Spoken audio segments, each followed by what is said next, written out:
어떤 어린아이가 자기 생일날 자전거를 선물로 받고 싶었습니다. 그래서 하나님 앞에 기도를 해야 되겠는데 기도하는 방법을 몰랐습니다.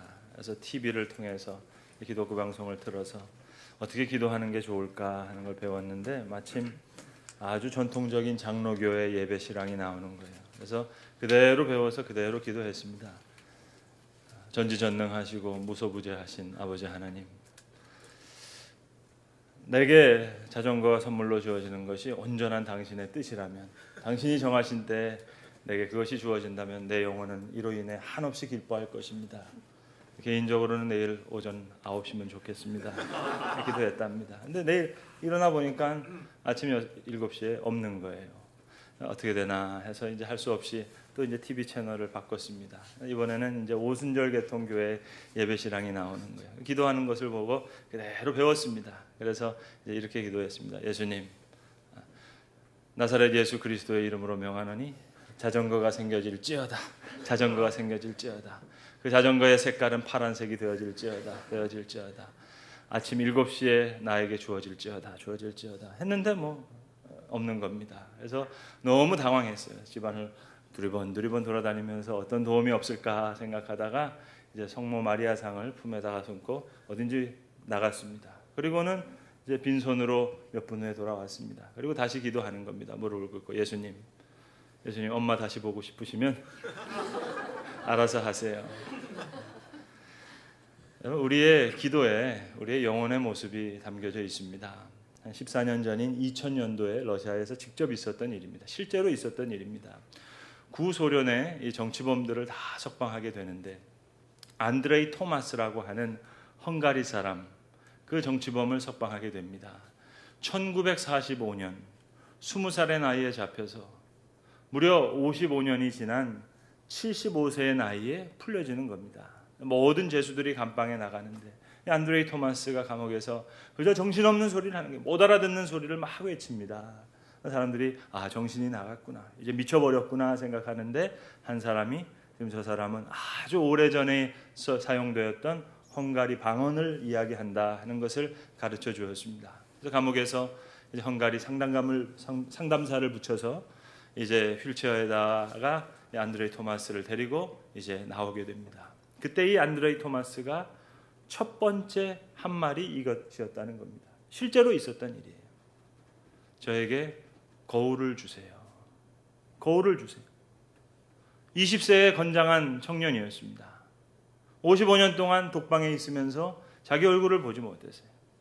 가져다 준 거울을 가지고 이제 75세 늙은 노인의 얼굴을 잠시 본 후에 몇 초 보지도 못하고 거울을 아래다가 내려놓고 하염없이 눈물을 흘렸다고 하는 이야기입니다.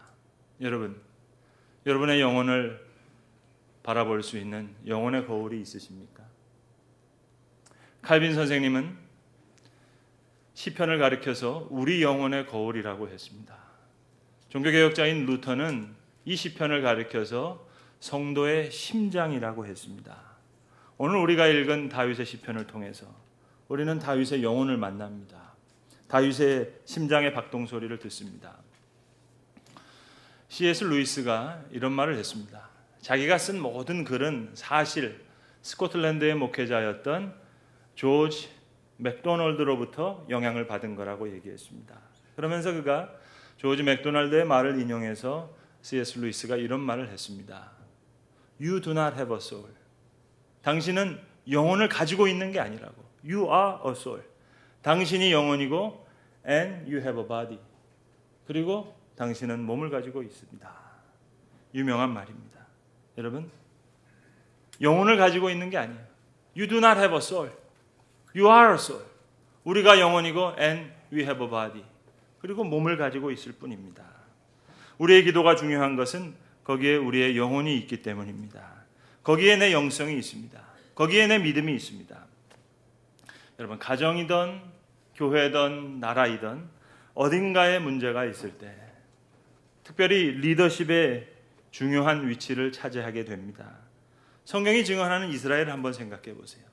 하나님의 민족입니다. 하나님의 말씀도 받았습니다. 하나님의 명령도 받았습니다. 축복도 받은 민족입니다. 홍해에서 그들은 구원을 경험했어요. 시내산에서 하나님의 말씀도 받았어요. 40년 광야 생활 속에서 하나님이 인도하시는, 친히 인도하시는 축복도 받았습니다. 그런데 문제가 생겼어요. 이스라엘 역사를 가만히 들여다보세요. 많은 왕들 리더십에 문제가 있었습니다. 그것이 적어도 리더십의 문제라면 크게 보시면 세 가지 중에 하나로 귀착될 수 있습니다. 첫째는 길들여지지 않은 열정이에요. 많은 재능을 받았어요. 많은 은사를 받았어요. 그러나 길들여지지 않았습니다. 솔로몬 같은 경우가 그렇습니다. 그의 능력과 가능성은 무궁무진했어요. 그러나 개인적인 욕망을 통제하지 못했습니다. 길들여지지 않은 열정. 또 한 가지는 더 큰 힘을 가지려고 하는 욕망이에요. 남쪽 유대 나라의 르호보암 왕이 그랬습니다. 사실은 약했어요. 무능했어요. 힘이 없었어요. 그런데 더 큰 힘을 가지려고 합니다. 이 무능한 자의 더 큰 힘을 향한 마음. 마지막 세 번째는 가르치기 어려운 완악한 심령이에요. 마음이 꽁꽁 갇혔어요. 가르치기가 힘들어요. 북쪽 이스라엘의 초대왕인 여로보암이 그랬습니다. 그는 엄청난 약속을 받았어요. 무궁무진한 재능이 있었어요. 다윗과 같이 될 수 있는 약속도 있었어요. 엄청난 약속이 주어졌어요. 그런데 가르치기 어려운 완악한 심령의 소유자였습니다. 여러분, 우리도 똑같은 함정에 빠집니다. 길들여지지 않은 열정. 나약함에도 불구하고 더 큰 힘을 원해요. 그리고 그 심령이 참 가르치기 어려운 완악한 심령입니다. 오늘 하나님의 사람인 다윗은 달랐습니다. 주여, 나로 나의 연약함을 알게 하옵소서. 내가 나의 연약함을 알게 해 주시옵소서. 주께서 나의 날을 한 뼘 길이만큼 되게 하셨습니다. 진실로 모든 사람이 다 그림자처럼 다닙니다. 나는 주와 함께하는 나그네입니다. 길손입니다. 모든 영화는 소멸될 것입니다. 나의 모든 아름다움은 마치 옷이 삭는 것처럼 그렇게 옷같이 낡은 옷처럼 삭게 될 것입니다. 길손처럼 떠다니는 나의 소망은 오직 주께 있습니다. 주여, 다른 것 바라지 않겠습니다. 내 영혼이 마지막에 미소 지을 수 있도록 주께서 나에게 눈길을 한번 주세요. 나로 나의 연약함을 알게 하옵소서. 토마스 아퀴나스라고 하는 중세의 조명한 신학자는 교만은 사람에게 가장 먼저 찾아와서 가장 늦게 떠나는 끈질긴 죄라고 했습니다. 그래서 토마스 아퀴나스는 교만을 죄의 어머니라고까지 얘기했습니다. 그러면 이 교만을 하나님께서 어떻게 치료하시느냐? 이 문제에 대해서 토마스 아퀴나스는 이런 말을 남겼습니다. 교만의 죄를 치료하시기 위해서 하나님은 우리로 하여금 다른 육신의 죄를 짓도록 허락하신다. 근데 이런 다른 육신의 죄가 어떤 죄냐? 하나님의 눈에 보실 때는 교만보다 덜 치명적인 죄이나 문화적으로 볼 때, 사람의 눈으로 볼 때, 밖에서 볼 때 훨씬 더 분명하게 드러나는 인간으로서는 더 수치스러운 죄, 하나님의 눈에서는 덜 치명적인 죄이나 인간의 눈에서 볼 때는 더 수치스러운 죄를 허락하신다. 교만의 죄가 더 치명적이라는 죄를 것을 알게 하시는 처방으로 하나님은 우리로 하여금 이러한 다른 죄를 짓도록 허락하신다. 와우. 저는 이 문장을 처음 읽었을 때 이해할 수 없었습니다.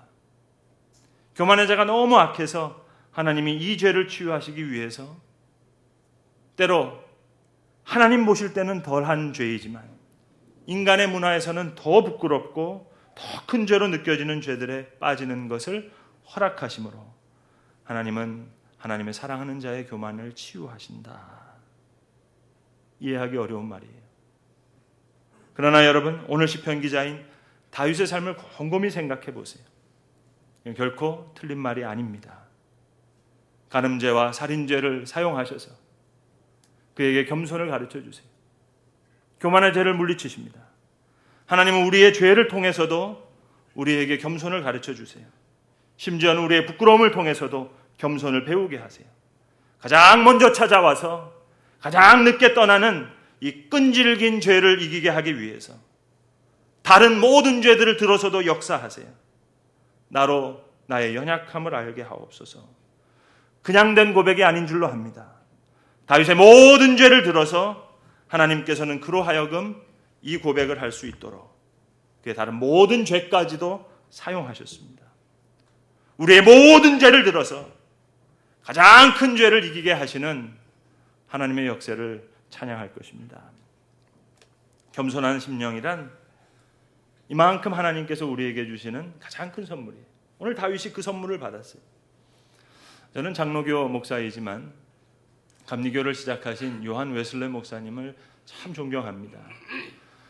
제가 읽었던 그분의 일기는 저에게 너무나 큰 감동을 주었습니다. 40만 킬로를 말을 타고 다녔어요. 4만 번 설교를 하신 분이에요. 유럽과 신대륙 두 대륙에 걸쳐서 15개의 언어권에서 복음을 전하신 분이에요. 큰 부흥운동을 일으켰습니다. 그가 남긴 문서가 650개가 넘습니다. 근데 그 일기를 보면은요, 그 일기에 재미난 내용이 많이 나와요. 이분이 88세에 세상을 떠났는데 83세에 쓴 일기를 보시면 의사하고 다투는 얘기가 나옵니다. 자신의 건강을 염려한 의사 때문에 화를 내는 장면인데요. 그 화를 내는 이유가 되게 재밌어요. 의사가 보니까 이 노령에 설교를 너무 많이 하고 다니거든요. 뭐 수십 번 일주일에도 하니까 목사님 제발 하루에 2번씩만 설교하셔서 일주일 동안 14번만 설교하라고. 아니 어떻게 14번만 설교하냐. 이거 가지고 싸워요. 그리고 86세 때 쓴 일기를 보면 88세에 돌아가시는데 86세 일기에 이런 대목이 나옵니다. 내 평생 처음으로 이제 게으름이 조금씩 내 삶에 들어오는 것 같다. 그 이유가 더 재밌어요. 새벽 5시 반이 넘었는데 계속해서 침대에 있는 나를 발견한다. 요한 웨슬리가 19명의 형제 중에 하나였거든요. 그의 어머니 수산나 웨슬리가 사실 더 유명하죠. 이 어머님 수산나 웨슬리의 교육이 없이는 요한 웨슬리와 그의 동생인 찰스 웨슬리의 신앙이 설명되질 않습니다. 근데 이 수산나 웨슬리 어머니는 형제가 29명이었어요. 친형제가. 우리 뭐 5명, 6명 그러면 이거 뭐 많다 그러는데 29명. 요한 웨슬리는 19명. 뭐 아무튼 어머니 수산나 웨슬리의 신앙 교육 없이는 요한 웨슬리와 그의 동생 찰스 웨슬리를 설명할 수 없는데 어려서부터 요한 웨슬리와 찰스 웨슬리에게 이 어머님이 겸손을 너무 잘 가르쳐 주셨어요. 왜냐하면 요한 웨슬리의 외할아버지가 유명한 너무 훌륭한 목사님이셨어요.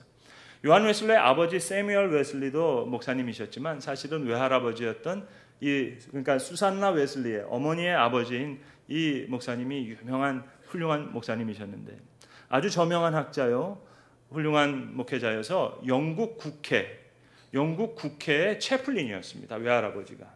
근데 이 외할아버지의 18번 설교가 뭐였냐면 영국 국회의 국회의원들을 향해서 이런 설교를 했어요. Forget your greatness. 당신의 위대함은 잊어버리라.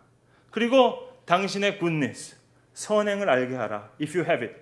만약에 있다면 당신의 선행을 얘기할 것이지 당신의 위대함은 잊어버리라. 이게 그 외할아버지의 18번 설교예요. 그러니까 수산나 웨슬리가 자녀들에게 얼마나 이 겸손을 잘 가르쳤겠습니까? 런던에 요한 웨슬리의 하우스에 가시면 기념비에 이 문장이 한 줄 적혀 있습니다. Dear reader, 이 글을 읽으시는 분들에게 If you feel constrained to praise the instrument, 하나님이 쓰신 하나님의 도구를 여러분 찬양하시기를 마음에 느껴지신다면 Please stop. 멈추시고 그 경의를 멈추시고 And give God the glory. 하나님께 영광을 돌리십시오. 그의 동생인 찰스 웨슬리는요. 많은 찬송가를 지으신 분이에요. 우리가 잘 부르는 만입이 내게 있으면 그 입 다 가지고 천부여 의지 없어서 이게 찰스 웨슬리의 찬송가입니다. 찰스 웨슬리가 요한 웨슬리의 비문에 이런 말을 남깁니다. 하나님은 당신의 일꾼을 땅에 묻으시나 그는 당신의 일을 계속해 나가신다. 이것이 겸손입니다. 나로 나의 연약함을 알게 하옵소서. 하나님은 사랑하는 다윗에게 이 겸손의 선물을 주셨어요. 두 번째, 하나님은 그의 사랑하는 다윗에게 영성의 선물을 주셨습니다. 그런데 오늘 시편 본문에도 잘 드러나지만 이 영성이라는 것은 물질과 밀접한 관계를 가집니다. 사람이 떡으로만 살 것이 아니요 하나님의 입으로 나오는 모든 말씀으로 살 것이라 했는데, 여러분 참 흥미롭죠? 빌딩이 높아지면 높아질수록, 도시가 화려해지면 화려해질수록 우리의 영성은 점점 약해집니다. 떡은 더 많아졌는데 하나님을 향한 시간은 더 적어졌습니다. 세계 지도를 펴놓고 한번 살펴보세요. 오늘 이 시간에도 가난한 곳, 핍박이 있는 곳, 거기에는 하나님을 향한 더 뜨거운 마음들이 열려져 있습니다. 가난한 식탁, 마른 만찬을 하나 놓고도 깊은 감사의 기도를 드립니다.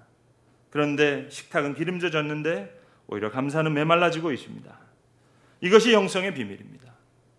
그런데 다윗은 특별해요. 이스라엘의 왕이에요. 모든 영화와 부귀를 누렸던 자입니다. 그런데 영성의 선물로 받았어요.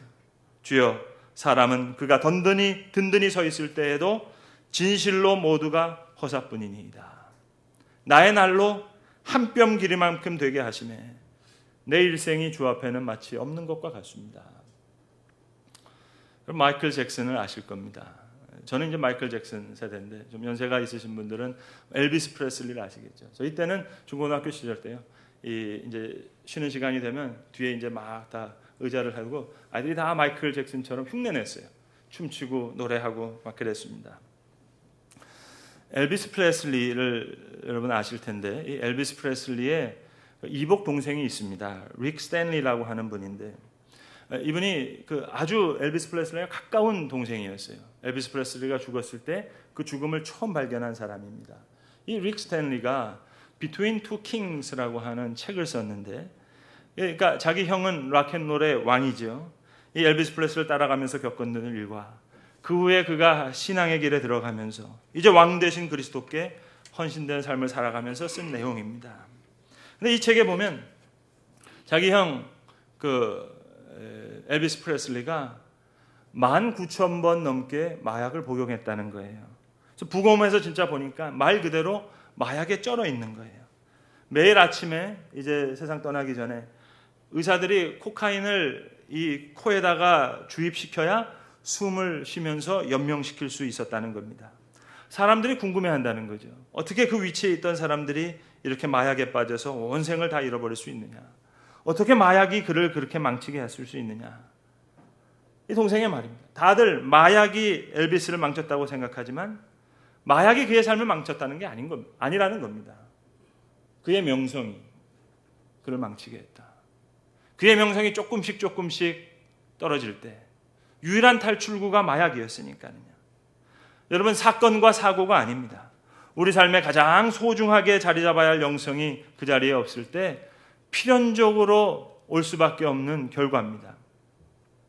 멜컴 머거리지라고 하는 저명한 영국의 언론인이 이런 글을 썼습니다. 현대인을 가리켜서 이런 묘사를 했어요. 현대인은 스스로 풍요로움을 만들어내고는 그 풍요로움 속에서 지루함을 스스로 만들어냈다는 거예요. 또한 현대인들은 색욕과 정욕, 색정권과 같은 문화를 스스로 만들어 놓고는 스스로가 그 안에서 성불구자가 되었다는 겁니다. 현대인들은 스스로 힘을 향해서, 권력을 향해서, 큰 강함을 위해서 그것을 만들어 놓고 그 문화를 추구하면서 끊임없이 스스로는 취약해지고 있고 나약해지고 있다. 성도 여러분, 지루함은 풍요가 만들어낸 병입니다. 우울하세요? 무기력합니까? 강한 힘만을 쫓고 있는 우리 생의 이면입니다. 어찌 현대인의만의 문제겠습니까? 하나님의 형상으로 지음을 받은 우리의 영혼이 우리의 육체의 문제에 매일 때 풍성한 영성, 그 영혼의 양식을 먹어야 할 하나님의 사람이 물질에 매일 때 하나님을 앙모하여 하늘로부터 내려오는 힘을 공급받아야 할 사람이 도림이 없는 방백을 향해 나아가면서 그 사람의 이목과 평판에 매일 때 필연적으로 그렇게 될 수밖에 없습니다. 이스라엘 역사로 말하자면 사울 왕이 그랬고 솔로몬 왕이 그랬습니다. 남쪽 유대 나라의 첫째 왕 르호보암이 그랬고 북쪽 이스라엘의 첫 번째 왕 여로보암이 그랬습니다. 그들의 실패 사건이 아니에요. 사고가 아니에요. 영혼과 영성을 잃어버린 자의 결론입니다. 그 영혼의 깊은 영성의 샘을 선물 받은 다윗은 오늘 이렇게 기도합니다. 진실로 각 사람은 다 그림자같이 다닙니다. 헛된 일로 소란합니다. 재물을 쌓고 있습니다만 누가 거둘지 알지 못합니다. 하나님께서 다윗에게 이 겸손의 선물을 주셨어요. 또 영성의 선물을 주셨어요. 많은 사건을 통해서. 그리고 그가 이제 믿음의 선물을 받습니다. 주여, 이제 내가 무엇을 바라리요? 나의 소망은 오직 주께 있나이다. 저는 셜록 홈즈를 읽고 자란 세대입니다. 그 사설 탐정 셜록 홈즈 얘기가 너무 재밌잖아요. 그 셜록 홈즈의 이야기를 보면 그 친구가 나오죠. 제일 친한 친구 왓슨 박사님. 똑똑한 박사입니다. 둘 다 똑똑한 박사인데 누군가가 지어낸 아주 재밌는 유머입니다. 이야기입니다. 셜록 홈즈와 왓슨이 두 사람이 이제 캠핑을 갔습니다. 먹을 것을 잔뜩 해가지고 이제 텐트를 치고 거기다가 모든 걸 다 장만해 놓고 이제 하룻밤을 보내게 되는데, 깊은 밤중에 이제 그 하늘에, 밤하늘에 아주 별들이 반짝반짝하고 있습니다. 이제 새벽에 아주 늦은 시간에 셜록 홈즈가 왓슨한테 이야기를 합니다. 당신 지금 뭘 보고 있냐고. 이 명석한 왓슨 박사님이 이렇게 얘기하는 거예요. 우주과학적으로 보자면 수만 개의 은하계가 있는 걸 볼 수 있고, 저 벌들의 광년을 빛의 크기에 따라서 할 수 있고, 천문학적으로 얘기하자면 행성과 항성에 대해서 내가 논리를 펼 수 있고, 또 일기학적으로 얘기하자면 오늘이 지금 한 새벽 2시 반인 것 같고, 별들의 모습을 보니까, 그리고 기상학적으로 얘기하자면 내일 날씨가 좋을 것 같고, 그리고 신학적으로 얘기하자면 뭐 이렇게 장황하게 이 무궁무진한 하나님의 섭리 가운데 우리는 점 하나같이 이렇게 있으니 우리는 우리의 영혼을 높여서 섭리와 경륜을 찬양해야 될 것이라고. 홈스, 당신은 지금 뭘 보냐? 그랬더니 이 홈스가 왓슨에게 말합니다. 왓슨, you idiot. 이 멍청한 놈아. Somebody is stealing our tent. 누가 우리 텐트를 지금 홀딱 가지고 갔다. 그렇게 얘기했다는 거예요. 여러분, 오늘도 우리는 사회적으로, 경제적으로, 정치적으로, 문화적으로, 철학적으로, 심리학적으로, 역사적으로, 예술적으로 멋있는 말들을 합니다. 이렇게 하고 저렇게 하고 말합니다. 여러분, 이런 와중에 우리의 텐트가 없어졌다면, You idiot. Somebody is stealing your tent. 여러분, 믿음의 텐트, 영성의 텐트, 겸손의 텐트 괜찮습니까? 하나님은 다윗을 사랑하셨습니다.